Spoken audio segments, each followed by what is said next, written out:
Olá, meus amigos, tudo bem com vocês?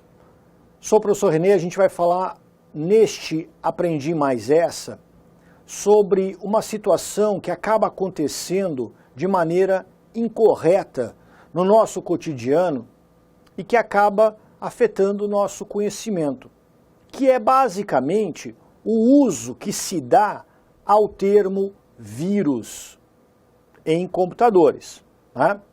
O vírus é um modelo de ataque muito famoso, muito antigo. É um modelo de ataque que possui muitas formas, muitas variantes. O problema é que o vírus é um ataque tão, digamos, comum, já tão antigo, ou seja, já convivemos com isso desde praticamente muito tempo, no começo da popularização da informática. E durante algum tempo, nessa história da tecnologia da informação, durante algum tempo o vírus meio que reinou sozinho este universo. Outros modelos de ataque, como o tal do espião, o spyware, o cavalo de Troia, gravíssimo, e outros aí, o assunto é gigantesco, não existiam ainda. Então, era muito comum que no passado você tivesse um programa de segurança instalado no seu computador, denominado antivírus. Hoje, o antivírus sozinho, ele é considerado ineficaz quanto ao nível de segurança, porque existem tantos outros modelos de ataque que nós precisamos tantos outros modelos de defesa. Muito bem, na prática, porém, o que acontece é que a palavra vírus, apesar de todas as mudanças e transformações nesse setor, nesse universo, continua sendo usada como uma referência a qualquer modelo de ataque. Então é muito comum que as pessoas que têm o seu computador funcionando de maneira inadequada, estranha, e que às vezes nem é motivada por algum problema resultante de um ataque, às vezes é um comportamento vinculado a uma peça que está defeituosa e tal, mas normalmente então as pessoas dizem assim, acho que é vírus, acho que meu computador está com vírus. E assim vai. Seu computador está com vírus? Meu computador está com vírus, mas eu passei antivírus, vírus, e assim fica a história. Mas nós queremos esclarecer o uso da palavra vírus e do que isso significa em termos de ataques a computadores versus o uso da palavra malware, que é uma palavra que agora está começando a popularizar, mas ainda não é muito comum. Então, olha só, malware é um programa do mal, tá? Esse mal vem da palavra malicioso, do malicious em inglês, mas tanto faz. Maldoso, malicioso, do mal. Não tem problema nenhum interpretarmos desta maneira. Então veja, o malware é um programa malicioso que tem por objetivo causar prejuízos a outros programas ou aos seus arquivos, né, em um sistema ou uma rede. E, portanto, né, causando prejuízos aos usuários. Esta ideia de consequentemente prejudicando os usuários é muito importante. O prejuízo não é direto, o prejuízo é indireto. Ora, você não vai dizer que ficou doente por causa de um ataque no seu computador. Talvez você fique doente no sentido figurado, ficou irritado, ficou frustrado, né? Porque perdeu dados, porque o seu serviço não está funcionando, porque acessaram sua conta indevidamente na rede social, por uma série de razões. Mas você, por exemplo, usando então a palavra vírus, você não adoeceu, agora está de cama, com dores e febre, porque um vírus de computador contaminou você. Um vírus de computador, é claro, contaminará o computador. Mas, pessoal, vejo vocês. Se qualquer modelo de ataque, qualquer um, atacar bem-sucedidamente o meu computador e por causa disso eu perco dados, ou eu tenho senhas roubadas, ou minha máquina para de funcionar corretamente, ou qualquer outra consequência negativa, quem se deu mal? Eu não vou chegar para os meus amigos no happy hour, ali depois do trabalho, e falar assim, ih, meu computador se deu mal, pegou um vírus, o cara está morrendo lá. E a gente dá risada. Não, porque se alguma coisa causa prejuízo àquilo que é meu, meus programas, meus arquivos, afetado serei eu, evidentemente. Se por exemplo, um modelo de ataque, né, consegue roubar a minha senha de acesso à minha caixa postal, por exemplo, e depois eu mesmo não consigo acessar a minha caixa postal, eu ficaria muito preocupado. Primeiro que os alunos que tentarem entrar em contato comigo para tirar suas dúvidas poderão não receber as respostas. E talvez desconhecendo os fatos, vão ficar irritados comigo. Pô, mandei e-mail para o professor já faz uma semana, já faz um mês, ele não respondeu nem, tipo, olha, eu estou ocupado, estou em férias, agora não dá, mas relaxa que um dia eu respondo. Nada, ele simplesmente ignorou. Pior ainda, essa pessoa que conseguiu invadir o sistema, ela poderia usar o meu nome, a minha conta, para fazer coisas muito desagradáveis, né? Desde xingar os outros, a aplicar golpes na praça e sei lá mais o que. Então é claro que é preocupante e o prejuízo reverte-se por consequência da ação direta de um malware que é contaminar a máquina, né? Acaba causando prejuízos diversos aos usuários. Então, essa palavra, esse termo aqui, o malware, esse é o verdadeiro termo que nós deveríamos usar quando falamos de um determinado ataque a computadores. Qualquer um. E meu computador não está funcionando bem. Acho que isso é consequência de um malware. Não posso usar a palavra vírus, eu preciso usar a palavra malware. Como se eu estivesse com dores no corpo, com febre, com sintomas quaisquer desta natureza, e eu então dissesse, acho que é câncer. Não, não é assim. Eu direi primeiramente, acho que estou doente. Malware, meus amigos, é doença, é como se fosse a palavra doença. Ou seja, todo e qualquer mal que acomete, nesse caso, não o ser humano, e sim a máquina. Dentre tantos tipos de malware que existem, um deles é o vírus. Mas, uma frase que você talvez já tenha dito, tomara que não, ou já tenha ouvido alguém dizer é, poxa, o meu computador pegou um vírus e roubaram a minha senha. Isso não pode acontecer. Esta ideia, ela é, pela própria característica técnica do vírus, impossível. O vírus não rouba informações. O que o vírus faz de verdade, de fato? O vírus é um programa que tem como objetivo a destruição. Claro, isso não quer dizer que o seu computador vai se partir ao meio, nem que ele vai entrar em combustão espontânea, mas significa que o vírus é um programa de computador que tem por objetivo ou apagar conteúdo de arquivos, apagando os próprios arquivos, ou dos programas.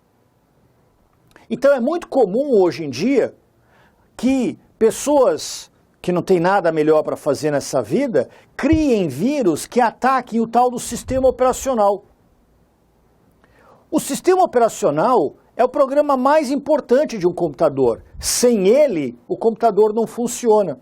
Então, se um vírus atacar uma máquina, for bem sucedido e causar prejuízo ao funcionamento do sistema operacional, é como se o próprio computador não fosse mais funcionar até que o vírus seja removido. Por isso que eu disse, quem é que em última análise é prejudicado? O usuário. Porque se sua máquina não funciona, ele não tem um equipamento à disposição para trabalhar, para fazer as suas tarefas. Pelo menos enquanto o problema não for resolvido. Tá? Há uma questão bastante polêmica que é sobre os vírus de computador poderem ou não causar prejuízos aos equipamentos. E a visão majoritária, e que é usada, então, por exemplo, nos concursos públicos, é que sim, que o vírus pode causar prejuízos ao hardware. São prejuízos diretos? Não, são prejuízos indiretos. Mas observem uma possibilidade.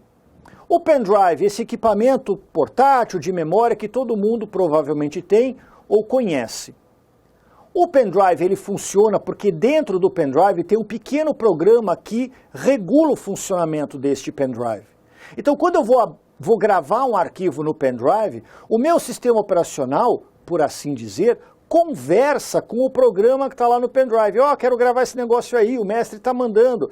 Então entrega aqui para mim que eu vou organizar os dados e tal. Existe lá um tipo de comunicação assim. Claro, mais técnica, né? Mas é só para a gente poder entender o conceito amplo. Se um vírus puder atacar o pendrive e atacar justamente o programa que controla o funcionamento do pendrive, na próxima vez que você conectar este pendrive ao seu computador e tentar gravar um arquivo ali, o Windows vai falar para ele, né? Oi, preciso gravar um negócio aí.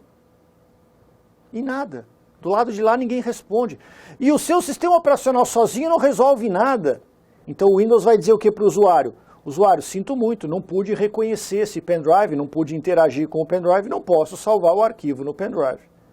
Mesma coisa, se eu quiser abrir um arquivo deste pendrive, eu não poderei abrir, porque o programa que entregaria isto para o sistema operacional não vai fazer entrega. Não vai haver comunicação. Então este pendrive, nessa circunstância, ele está inoperante. Na maioria das vezes, na absolutamente maioria das vezes, você tem como, ou você ou alguém que tenha um conhecimento técnico um pouco diferenciado, tem como recuperar este programa interno do pendrive e fazê-lo voltar a funcionar. Nem que seja pelo tal do formatar, se bem que o desagradável do formatar é que o conteúdo do pendrive será perdido, mas pelo menos você recupera a mídia. Então você ficou com o seu pendrive durante algumas horas, durante alguns minutos, talvez durante alguns dias, até que você executou as tarefas necessárias de recuperação, você ficou com ele sem poder utilizar. Então a gente falaria, é claro, de um prejuízo ao hardware temporário. Alguns vírus, porém, são tão agressivos que não há como, é raro, mas isso pode acontecer, que não há como recuperar. E, portanto, resumidamente, pega o pendrive, joga fora e compra outro. Você perdeu não só as informações que estavam ali armazenadas, como perdeu o equipamento. E, pessoal, não importa se um pendrive custa R$1, R$10 ou R$100, isso não importa. O prejuízo já se estabeleceu de qualquer maneira, tá? E nesse caso, nós teríamos um prejuízo permanente ao equipamento.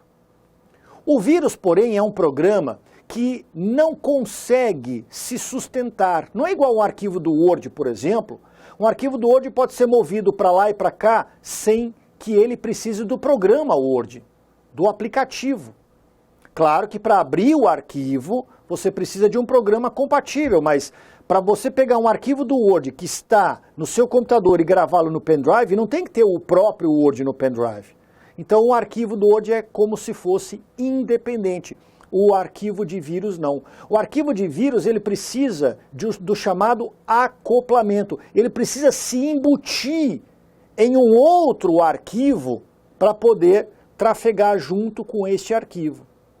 Então, por exemplo, para ser muito detalhista, você não poderia dizer, tem um arquivo de vírus no anexo do meu e-mail. Não, tem um anexo do meu e-mail que contém o vírus. O anexo é o arquivo, o vírus está plantado ali dentro, tá certo? O vírus ele possui a chamada capacidade de autorreplicação.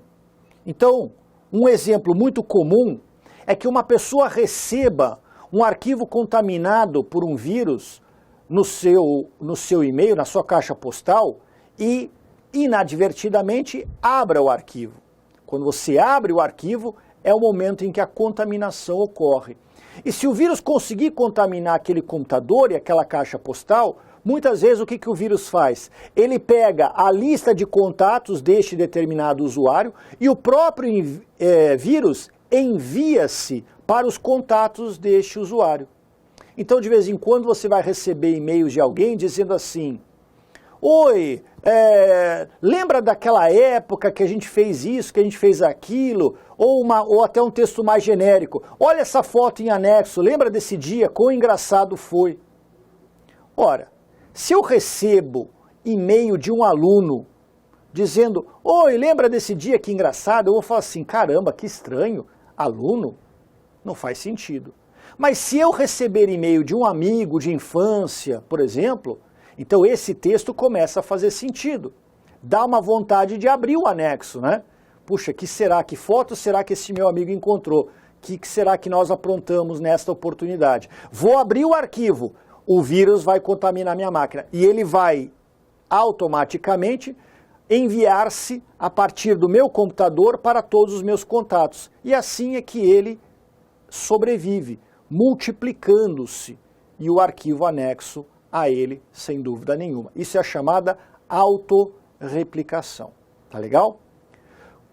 Como o vírus está embutido num outro arquivo, quando é que se dá a contaminação? Quando este arquivo é acionado. Então, eu recebi um e-mail, esse e-mail tem um anexo, o anexo está contaminado por vírus, minha máquina ainda não está contaminada. Abri o e-mail para ler, minha máquina não está contaminada. Agora, abri o anexo, abri o arquivo, ativei junto o vírus. O momento da contaminação ocorre nesse exato instante. Tá? A última coisa sobre vírus é um modelo chamado vírus de macro. Então eu tenho que rapidamente falar sobre macro. Programas como o Word, o Excel e outros assemelhados possuem uma gama imensa de recursos, nós sabemos disso. Mas vamos imaginar que o Word não possua um recurso que eu gostaria muito que ele tivesse. Em geral, eu posso criar novos recursos, eu posso criar o que a gente chama justamente de macro. Macro é um recurso que nós criamos através de uma determinada linguagem de programação e associamos aos arquivos de programas como os chamados programas de escritório, né, como Word, Excel, PowerPoint, por exemplo. Então, se esta linguagem de programação pode ser usada para criar novos recursos no Word ou no Excel, por exemplo, que seria algo benéfico, infelizmente essa mesma linguagem também pode ser usada para a criação de um vírus. Por que isso é importante? Por que o vírus de macro tem um certo destaque? Porque muitas pessoas dizem assim: recebi por e-mail um arquivo executável, tenho medo que seja um ataque. Recebi um arquivo zipado, recebi um arquivo compactado, tenho medo que seja um ataque. Recebi um arquivo do Word tudo bem, arquivo do Word não é perigoso. Pode ser, existem vírus especificamente vinculados ao arquivo do Word. Então o vírus não rouba dados de ninguém, tá legal? Vírus não usa sua máquina para executar alguma tarefa sem o seu consentimento. O vírus destrói. O objetivo do vírus é entrar no sistema e corromper o funcionamento do sistema ou de parte desse sistema, pelo menos. Malware é a palavra grandiosa, é a palavra que indica todo e qualquer modelo de ataque que exista na tecnologia da informação. Então, cuidado como você usa essas palavras. Tá legal? É isso aí, pessoal. Um abraço.